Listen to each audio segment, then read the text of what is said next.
Et Nantes face au dilemme du verre à moitié vide ou à moitié plein. Une victoire et le bilan viré au positif. Nantes qui finit en entame canon, emmené par Faye et Yapi. Ballon dans les pieds de Toulalan qui a vu Imam Amadbi, le Tunisien qui est de retour ce soir. Le centre d'Amadbi pour Diallo en extension.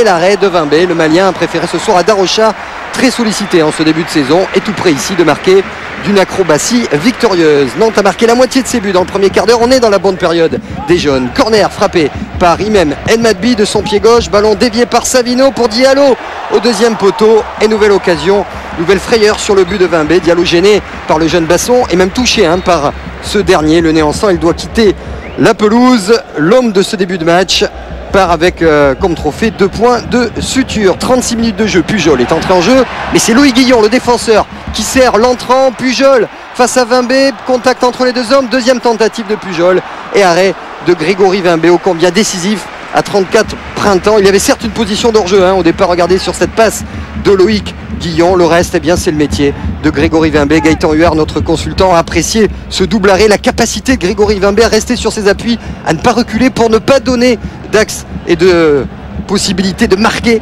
à Grégory Pujol. En tout cas, une première période qui ressemble à ce qu'on a vu du côté de Nantes depuis le début de la saison, fait d'éclairs, mais aussi de grosses périodes de doute, le doute dont profitent les Lorrains au fil des minutes. Avec Aubragnac pour Beria, le jeune défenseur droit qui a levé la tête. Il va chercher Omar Ndiaye et ses 18 printemps. Il est battu dans les airs. Au deuxième poteau, il y a Uchti, l'international hongrois. Ça passe au-dessus, mais ça prouve que Metz hardi 0-0 à la pause.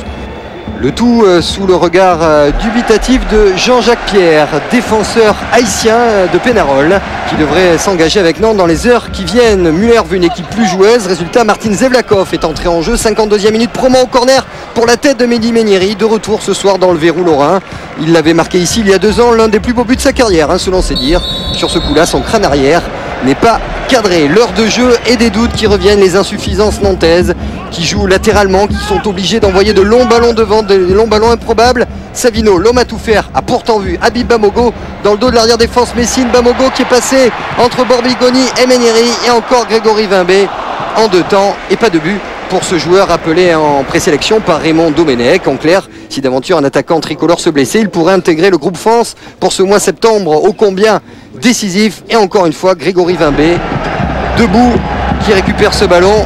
Serge le disait, sans son équipe poussive. Regardez, c'est Delomo, le défenseur, qui se mue en attaquant pour essayer d'apporter un semblant de danger dans la défense des Grenats. Et pour l'instant, eh bien, la muraille Messine tient tranquillement.